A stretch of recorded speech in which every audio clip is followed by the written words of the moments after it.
መቼስ ለስፖርት ቤተሰቡ በሀገር ውስጥም ደግሞ በባህር ማዶም ጥሩ ምሽት ነበር ማለት እንችላለን። የኔሽንስ ሊግ የፍጻሜ ጨዋታ ነበር ስፔንና ፖርቱጋልን ያገናኘው ጨዋታም እንዲሁ አዝናኝ ነበር።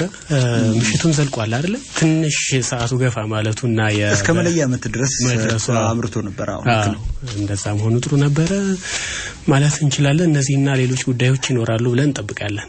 ከዛ ውጭ የዝውውር ጉዳዮችንም እናነሳለን። ቤሊንጋም በድጋሚ እንኳን ማለት ባይቻል ወደ ዶርትመንድ ላይ ያመራ ነው። ግን ትልቁ ጁድ ቤሊንጋም አይደለም ጆብ ቤሊንጋም ነው።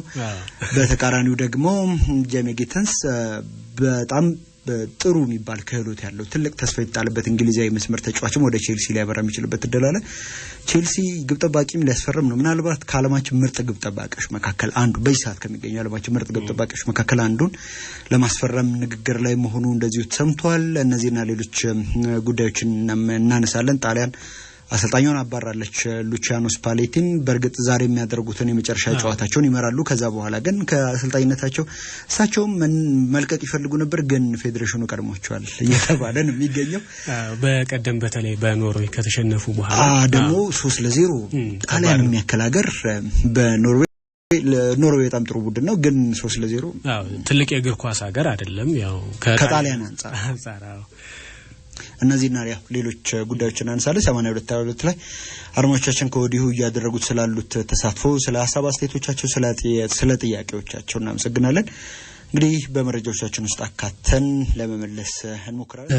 የትላንት ምሽቱ ጨዋታ በስፖርት ቤተሰቡ በስፖርት አፍቃሪው ዘንድ በተለይ ማይረሰው ይመስላል።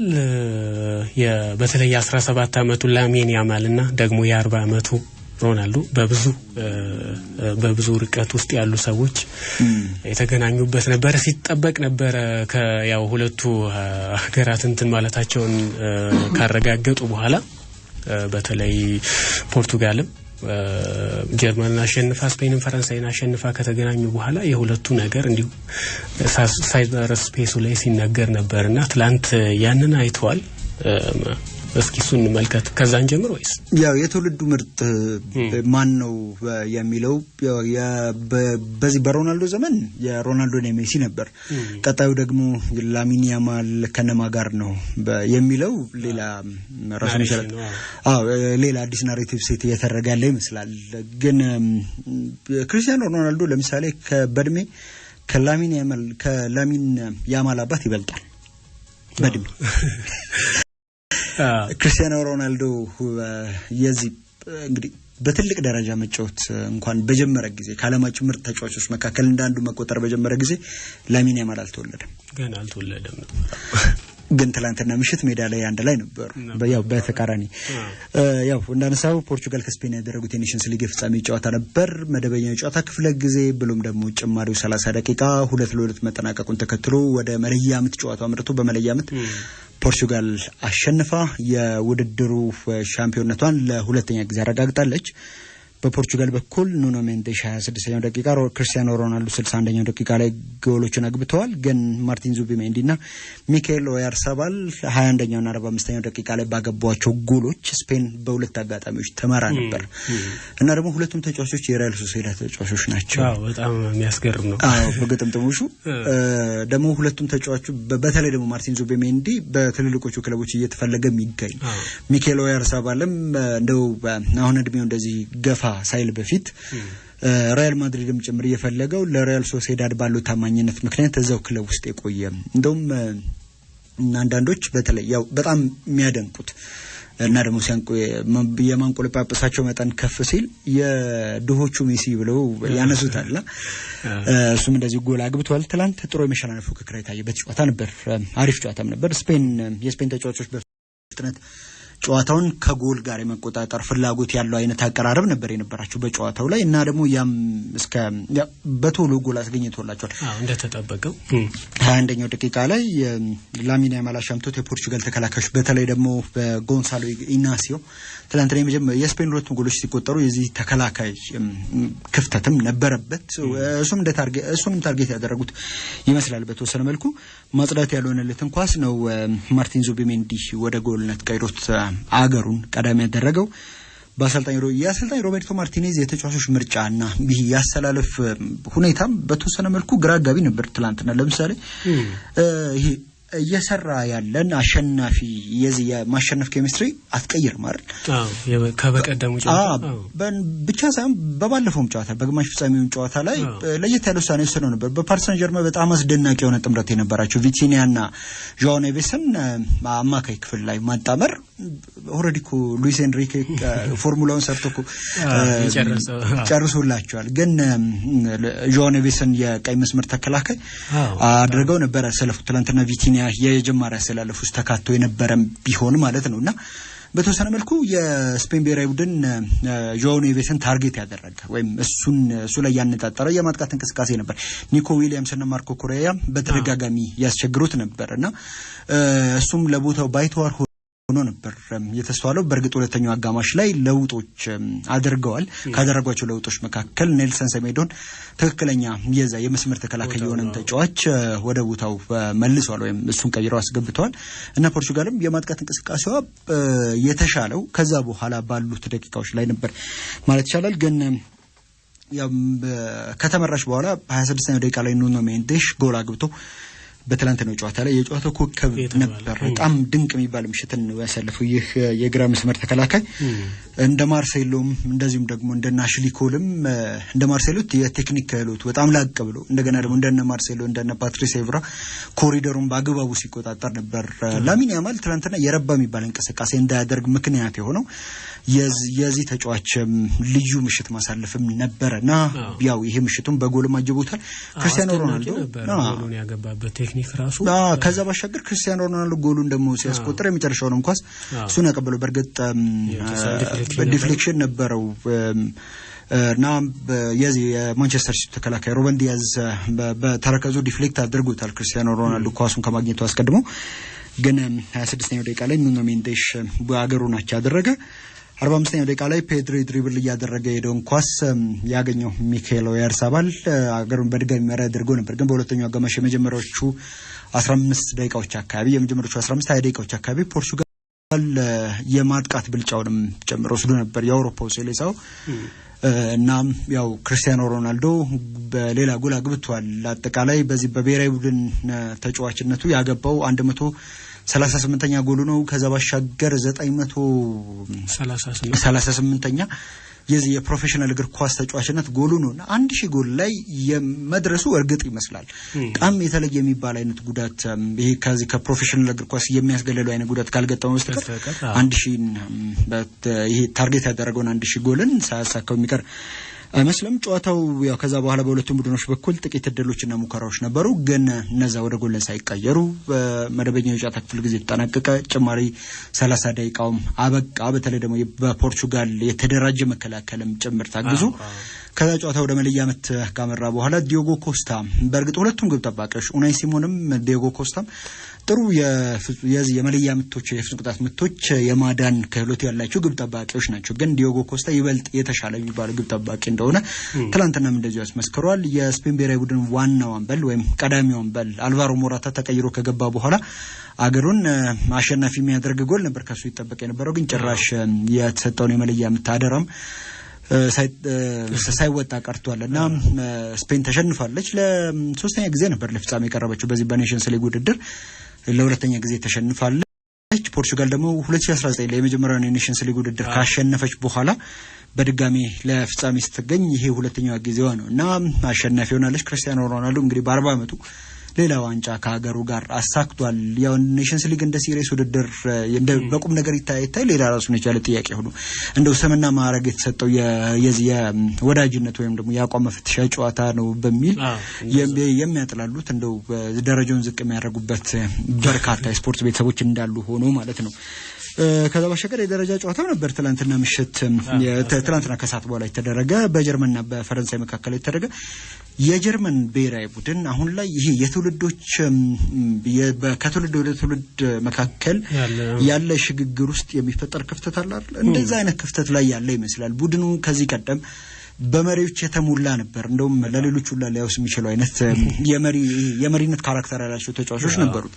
ግን ትላንትና ሜዳ ውስጥ ያ ነገር የጎደላቸው በርካታ ልምድ ያነሳቸው በጀርመን ብሔራዊ ቡድን ደረጃ ከዚህ ቀደም በነበሩ ቡድኖች ውስጥ አይደለም የመጫወት ተጠርቶ ተጠባባቂ ወንበር ላይ እንኳን የመቀመጥም ብዛም እድል የሌላቸው አይነት ተጫዋቾች ስብስብ ነበር ትላንት የነበረውና ዩሊያን ናግልስማን የነበሯቸው አማራጮችም ያን ያክል እንደው አርኪ ያልነበሩም ከፈረንሳይ አንፃር የምንመለከት ከሆነ ግን ጉዳቶችም ነበሩ። ግን የፈረንሳይ ብሔራዊ ቡድን ጨዋታውን ይሄ የቱርናመንት ጨዋታዎች እንዴት በአግባቡ መቆጣጠር እንዳለበት የሚያውቅ አሰልጣኝ ያለው ምንም እንኳን እንደ ቡድኑ ጥራት የሚጫወተው እግር ኳስ የሚያስወቅሰው ቢሆንም እና ኪሊያን ኤምባፔና ሚኬል ኦሊሴ ባገቧቸው ጎሎች 2-0 አሸንፈው ሶስተኛ ደረጃን ይዞ አጠናቋል። ግን የዚህ የመሰል ቶርናመንቶች ላይ የሚደረጉ የደረጃ ጨዋታዎች ቢቀሩስ የሚሉ ሀሳቦች እንዳሉ ማለት ነው።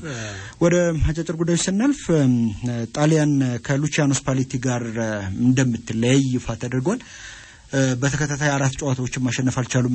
የ66 ዓመቱ አሰልጣኝ በዓለም ዋንጫ ማጣሪያ ቡድናቸው ደካማ የሚባል እንቅስቃሴን እያሳየ ነው። በኔሽንስ ሊግም እንደው ጥሩ ነገር አይደለም እያሳየ የሚገኘው። ማሸነፍ ካልቻሏቸው ያለፉት 4 ጨዋታዎች ደግሞ በሶስቱ መሸነፋቸው ነው። ደግሞ ሌላ እንደው ለስንብታቸው እንደ ምክንያት እየተደረገ የሚገኘው 2 ዓለም ዋንጫዎች ላይ አልተሳተፈችም ጣሊያን። እንግዲህ ከብራዚል ቀጥሎ ብዙ ዓለም ዋንጫዎችን ካሸነፉ ሀገራት መካከል አንዷ ናት እና ሶስተኛ ዓለም ዋንጫ ላይ አልፋት የሚሉ ስጋቶችና ጥያቄዎች እየተነሱ ነበር። ከመስከረም 2023 ጀምሮ ስኳድራ ዙሪን 23 ጨዋታዎች ላይ መርተው ማሸነፍ የቻሉት 11ዱን ብቻ ነው። እንግዲህ የቀድሞ የናፖሊ አሰልጣኝ የቀድሞ የሮማ አሰልጣኝ እና በዚህ ምክንያት ነው ያው ስንብታቸው ነገር የተሰማው። ዛሬ ከሞልዶቫ ጋር የመጨረሻ ጨዋታቸውን ይመሩና ውላቸው ይቀደዳል። ክላውዲዮ ራኒሪ፣ ስቴፋኖ ፒዮሊ ወይም ደግሞ 2006 ላይ ለመጨረሻ ጊዜ ጣሊያን የዓለም ሻምፒዮን በነበረች ጊዜ የቡድኑ አምበል የነበረው ፋቢዮ ካናቫሮ በቀጣዩ የስኳድራ ዙሪያ አሰልጣኝ ለመሆን በእጩነት ከተያዙት መካከል ናቸው። የዝውውር ጉዳዮችን ስንመለከት ሊቨርፑል ለፍሎሪያን ቪትስ የመጨረሻ ዝውውር ጥያቄ ሊያቀርብ መሆኑ ተሰምቷል። ከዚህ ቀደም ለመጨረሻ ጊዜ ያቀረበው የዝውውር ጥያቄ 100 ሚሊዮን ፓውንድ እና ደግሞ እንደ ተጫዋቹ ብቃት እየታየ የሚጨመር 13 ሚሊዮን ፓውንድ ነበር። በጥቅሉ 113 ሚሊዮን ፓውንድ ግን የውድቅ መደረጉን ተከትሎ በቀጣይ 113 ሚሊዮን ፓውንድ በቀጥታ የሚከፈል እንደዚሁ ደግሞ ተጨማሪ ያው እንደ ተጫዋቹ ብቃትና እንደ ቡድኑ ውጤት የሚጨመሩ ቦነሶችም ያካተተ የመጨረሻ ጥያቄ ሊያቀርብ መሆኑ ተሰምቷል። ከዛ ውጭ አርሰናል ከፓሪስ አባላ ጋር ለማስፈረም ከስምምነት ላይ መድረሱ እንደዚሁ ተነግሯል። የሚያስገርመው ነገር የግብ ጠባቂ የዓለማችን ውዱ ግብ ጠባቂ ነው በታሪክ ማለት ነው። ከአትሌቲክ ቢልባኦ ወደ ቼልሲ በተዘዋወረ ጊዜ 72.1 ሚሊዮን ፓውንድ ወይም 80 ሚሊዮን ዩሮ አካባቢ ነበር ተከፍሎበት የነበረው። ከዛ በኋላ በውሰት ሪያል ማድሪድ፣ ከዛ ቦርንመዝ፣ አሁን ደግሞ በቋሚ ዝውውር ወደ አርሰናል ሊሄድ የሚችልበት እድል እንዳለ እንደዚሁ ተነግሯል። የዳቪድ ራያ ተጣባቂ ለመሆን ነው እንግዲህ የዓለማችን ውዱ ግብ ጠባቂ ተጣባቂ ሊሆን ማለት ነውና ያዙውር ሊሳካ መሆኑ ተነግሯል። ከዛ ውጭ ከአርሰናል ጋር በተያያዘ የማርቲን ዙቢሜንዲን ስም በተደጋጋሚ ስንሰማ ነበር። ከክለቡ ጋር ተስማምቷል የሚሉ አንዳንድ ሪፖርቶች ነበሩ ሲወጡ የነበሩ። ግን አርሰናል ዝውውሩን በጊዜ ማጠናቀቅ ባለመቻሉ የተነሳ ሪያል ማድሪድ ወደ ክለቦች ዓለም ዋንጫ ከማምራቱ አስቀድሞ የዚህን ተጫዋች ዝውውር ሊጠልፍ እንደውም ቻቢ አሎንሶ ልክ እንደ ሚኬል አርቴታ ሁሉ በሪያል ሶሴዳድ የእግር ኳስ ጅምር በሪያል ሶሴዳድ የሆነው ቻቢ አሎንሶ የሪያል ሶሴዳዱን አማካኝ በግሉም ጭምር አነጋግሮታልና ስለ ፕሮጀክቱ አስረድቶት አሳምኖታል የሚሉ አንዳንድ ሪፖርቶች ሲወጡ ነበር ትላንትናው ነው። ይህም ይሁን ከሆነ ምናልባት ለአርሰናል እንደ ትልቁ በተለይ ደግሞ ለአዲሱ የስፖርት ጉዳዮች ዳይሬክተር ለአንድሪያ ቤርታ ትልቁ እድገትም ጭምር ነው። በእርግጥ የቤንጃሚን ሼሽኮን ዝውውር ለማጠናቀቅ ትኩረታቸው በሙሉ እሱ ላይ መሆኑም ነው የዚህ ማርቲን ዙቢሜንዲን ዝውውር እንዳጓተተው እየተነገረ የሚገኘው። ከዛ ባሻገር ቼልሲ ጄሚ ጊትንሰን ከዚህ ከቦሩሲያ ዶርትመንድ ለማስፈረም የ32 ሚሊዮን ፓውንድ የዝውውር ጥያቄ ማቅረቡና ከተጫዋቹ ጋር የ7 ዓመታት ውል የሚያስገኝ አጠቃላይ የ7 ዓመታት ውል ለመፈራረም ከስምምነት ላይ መድረሳቸው እንደዚሁ ተነግሯል። ወጣት ነው፣ በጣም ጥሩ የሚባል ክህሎት ያለው፣ በጣም ድሪብል ሲያደርግ ኳስ እግሩ ላይ የሚያምርበት አይነት ተጫዋች ነው እና የተጫዋቹ ወደ ቼልሲ ለማምራት ከስምምነት ላይ ደርሷል። አሁን በሁለቱ ክለቦች መካከል የሚደረገው ድርድርና ያው መስማማታቸው ብቻ ነው የሚጠበቀው። ቦሩሲያ ዶርትመንድ ይህንን ተጫዋች የሚለቀው ከሆነ በእርሱ ምትክ ጄደን ሳንቾ ማስፈረም እንደሚፈልግም እንደዚሁ የተነገረ ይገኛልና በርካሽ ይህንን ተጫዋች ካገኘው ወደ ቬስትፋሊያ ለማምጣት ፍላጎት እንዳለው እንደዚሁ ተሰምቷል። ከዛ ውጭ ጆብ ቤሊንጋምንም ከሰንደርላንድ ለማስፈረም ከስምምነት ላይ ደርሷል። ለዚህ ተጫዋች ዝውውርም 38 ሚሊዮን ዩሮ አካባቢ ለመክፈል ነው ከስምምነት ላይ ደርሰው። ከዚህ ቀደም ከበርሚንጋም ሲቲ ታላቅ ወንድሙ ጁድ ቤሊንጋምን ካስፈረመው በኋላ እንዴት ያለ ስኬታማ ጊዜም በቦሩሲያ ዶርትመንድ እንዳሳለፈ ከዛ በኋላ ወደ ሪያል ማድሪድ አጠቃላይ የዝውውር ፓኬጁ 130 ሚሊዮን ዩሮ በሆነ ወይም 103 ሚሊዮን ፓውንድ በሆነ የዝውውር ሂሳብ ወደ ሪያል ማድሪድ እንደሄደ ሪያል ማድሪድ ሄዶ ከዓለማችን ምርጥ አማካዮች መካከል ብቻ ሳይሆን ከዓለማችን ምርጥ ተጫዋቾች መካከል አንዱ የሆነበትን የእግር ኳስ ህይወት ገና በጠዋቱ እያሳለፈ እንደሆነ ማየት ይቻላልና ታናሽየውም የታላቁን መንገድ ለመከተል ቢጫና ጥቁር መለያ ለመልበስ ከስምምነት ላይ ደርሷል። የወንድሙ ምክርም አለበት እዚህ ውስጥ የሚሉ ዘገባዎች ነበሩ ይወጡ ነበሩ። በትክክልም ያው ልክ እንደኔ ስኬታማ እንድትሆን እዛ ሂድ የሚል አይነት እና እርሱም እንደዚህ ወደዛ ሊያመራት ተስማምቷል። በቅርብ ዓመታት ግን በተለይ እንግሊዛውያን ወደ ጀርመን ቡንደስሊጋ እያመሩ ስኬታማ እየሆኑ ነው የሚገኙት። አሁን ያነሳነው ጄሚ ጊትንሰንም ጨምሮ ማለት ነውና አሁን ደግሞ ሌላኛው እንግሊዛዊ ወደዛ በማምራት ስኬታማ ይሆናሉ የሚለው ቀጣዮቹ ጊዜያት የሚነግሩን ነው የሚሆነው። ቪክቶር ዮኬሬሽ ወደ ማንቸስተር ዩናይትድ እንዲዘዋወር በተጫዋቹ ወኪሎችና በማንቸስተር ዩናይትድ ተደራዳሪዎች መካከል ቀጥታ ግንኙነት ተጀምሯል። አንዳንድ ጉዳዮች ላይም ይሄ ጅምር የሆኑ ድርድሮችን አድርገዋልና የተጫዋቹን የዝውውር ሂደት በተመለከተ አዲስ ነገር ካለ አሳውቁን በሚል መለየታቸው ተነግሯል። ግን ዩናይትድ እንደርሱ ያለ ተጫዋችን ለማስፈረም ግዴታ ተጫዋቾችን መሸጥ ይጠበቅበታልና በቀጣይ እንደና አሌአንድሮ ጋርናቾ እንደነ ራስመስ ሆይሉንድ እንደነ ጄደን ሳንቾ ያሉ ተጫዋቾች ከክለቡ የሚለቁ ከሆነ እና ቡድኑ ከነዛ ዝውውሮች በቂ ገንዘብ የሚያገኝ ከሆነ ስዊድናዊውን አጥቂ ለማስፈረም ፍላጎት አለው። እርሱም ከቀድሞ አሰልጣኙ ጋር በኦልድ ትራፎርድ መስራት ፍላጎት እንዳለው ነው የተነገረው። መልካም ከኢትዮጵያ ዋንጫ የፍጻሜው ጨዋታ ትላንትና በሲዳማ ቡናና በወላይታ ዲቻ መካከል ተደርጎ ሲዳማ ቡና 2-1 አሸንፏል። ይህንን ጨዋታ ግን አስቀድሞ ወላይታ ዲቻ ነበር ካርሎስ ዳምጦ 13ኛው ደቂቃ ላይ ባገባው ጎል ቀዳሚ የነበረው። ግን ሀብታሙ ታደሰ 20ኛው ደቂቃ እንደዚሁም ደግሞ መስፍን ታፈሰ 63ኛው ደቂቃ ላይ ባገባቸው ጎሎች ሲዳማ ቡና ጨዋታውን 2-1 አሸንፏል። የሀብታሙ ታደሰ ጎል ሲቆጠር ወይም ሀብታሙ ታደሰ ጎሉን ሲያገባ የመጨረሻውን ኳስ ያቀበለው መስፍን ታፈሰ ነበር። እንደገና ደግሞ ሁለተኛው አጋማሽ ላይ ራሱ እንደዚህ ጎል አግብቷል። በመጀመሪያዎቹ 25 ደቂቃዎች ላይ ጥሩ ፉክክር የታየበት አይነት ጨዋታ ነበረ። ግን ያው ከዛ በኋላ ያሉት ቀሪ የመጀመሪያው አጋማሽ ደቂቃዎች እምብዛም ሳቢ ያልነበሩ አይነት ነበሩ። ደግሞ ጎሎቹንም ደግሞ የተመለከትነው በተለይ በመጀመሪያው አጋማሽ የተቆጠሩትን ጎሎች ደግሞ የተመለከትነው በነዛ በመጀመሪያዎቹ 20 ደቂቃዎች ውስጥ ነው። ያው ሁለቱም ቡድኖች በተለይ የመጀመሪያዎቹን 15 ደቂቃዎች የመጀመሪያዎቹን 15 ደቂቃዎች አካባቢ ወላይታ ዲቻ የተሻለ የነበረበት ከዛ በኋላ ደግሞ ሲዳማ ቡና ይሄ መልሱ የማጥቃት ኃይል ሚዛኑ ወደ ራሱ አድርገው ያቻነቱን ጎል ያገኘበት እና ደግሞ ጥሩ ፉክክር የታየባቸው በሁለቱም ቡድኖች በኩል እድሎችን ለመፍጠር የተሞከሩባቸው ደቂቃዎች ነበሩ። ሁለተኛው አጋማሽ ላይ እንደዚሁ በተለይ ደግሞ በዚህ በሲዳማ ቡና በኩል የነበረ በጫና ከፍ ያለ ነበር። ግን 53ኛው ደቂቃ ላይ ወላይታ ዲቻ የቅጣት ምት አግኝቶ ነበር። ያንን የቅጣት ምት ሙሉቀን አዲሱ መጥቶት እንደው ቀጥታ ጎል ላይ ለመምታት አይመስለኝም የነበረው የተጫዋቹ ፍላጎት ለቡድን ጓደኞቹ ለማሻማት ይመስል ነበር። ግን ኳሱ ቀጥታ መረብ ላይ ነው ያረፈው ወይም ጎል ሆኗል። ግን ከጨዋታው ውጭ የሆነ አቋቋም ላይ የሚገኝ የወላይታ ዲቻ ተጫዋች ነበር በሚል በረዳት አልቤተር ፈስካር የዋላሸት ከጨዋታው ውጭ ብለው ያው ምልክ የያዙትን ባንዲራ ወይም አንስተው ነበርና ዋናው ዳኛም ኢንተርናሽናል ዳኛ በአምላክ ተሰማም ያው የረዳታቸውን ውሳኔ ያጽድቀው ያንን ጎል ሽረውታል። ግን በምስሎች ደጋግሞ በሚያሳዩን ጊዜ እንደው ቀጥታ ጎል የነበረ አይነት ኳስ ነበር።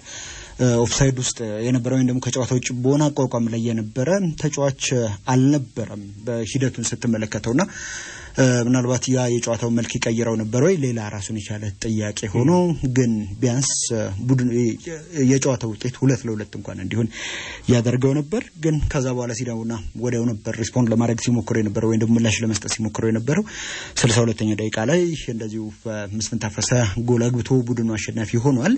በመጨረሻዎቹ ደቂቃዎች በወላይታ ዲቻ በኩል እንደው ፍጹም ብልጫ የነበረበት ተደጋጋሚ ይሄ ጉጉት ለጥድፊያ የነበረባቸው ወርቃማ እድሎች ነበሩ፣ የባከኑ እድሎች ማለት ነውና በዛ ምክንያት ለተከታታይ ሁለተኛ ጊዜ ለፍጻሜ የቀረበው ወላይታ ዲቻ ትናንትናም እንደዚህ ተሸንፏል። ሲዳሙና በታሪኩ ለመጀመሪያ ጊዜ ይህን ውድድር አሸንፈዋል። ምናልባትም ደግሞ ወደ ኢትዮጵያ ፕሪሚየር ሊግ ካደገ በኋላ ወደ ከፍተኛው የሊግ እርከን ካደገ በኋላ ያሸነፈው የመጀመሪያም ዋንጫ ነው። በተለያዩ ጊዜያት ላይ ለሊግ ሻምፒዮንነት የተፎካከረባቸው አመታት ነበሩ፣ በጣም ጠንካራ የሚባሉ ቡድኖች የነበሩበት አመታት። በቀጣዩ የውድድር ዘመን በካፍ ኮንፌዴሬሽን ዋንጫ የቅድመ ማጣሪያ ዙር ላይ ኢትዮጵያን ወክሎ የሚሳተፈው ቡድንም ሲዳማ ቡና መሆኑ ትናንትና ተረጋግጧል።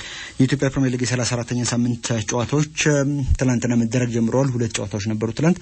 አርባ ምንጭ ከተማና ቅዱስ ጊዮርጊስ ያደረጉት ጨዋታ 0-0 ተጠናቋል። አርባ ምንጭ ከተማ 43 ነጥብና ያለ ጎል ክፍያም ሆነ ያለ ጎል ዕዳ ከ32 ጨዋታዎች በኋላ ማለት ነው 10ኛ ደረጃ ላይ ተቀምጧል። አሁንም በስሌት የወራጅነት ስጋቱ እንዳለ ነው።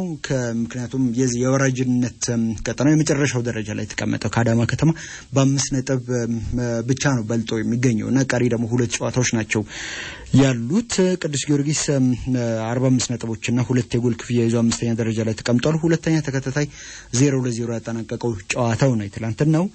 ሌላኛው ጨዋታ ሶል ሽረና አዳማ ከተማን አገናኝቶ ነበር። የጨዋታ በአዳማ ከተማ 4-2 አሸናፊነት ተጠናቋል። ሰለሞን ገብረክርስቶስ 13ኛው ደቂቃ ላይ በራሱ ላይ አድናን ረሻድ 19ኛው ደቂቃ ላይ እንደዚሁ እንደም ቢኒያም አይተን 42ኛው እና 85ኛው ደቂቃ ላይ ባገቧቸው ጎሎች ነው አዳማ ከተማ አሸናፊ ሆነው። ብርሃኑ አድማሱና አላዛር ሽመልስ ደግሞ 29ኛው እና 54ኛው ደቂቃ ላይ የሶል ሽራን ጎሎች አግብተዋል።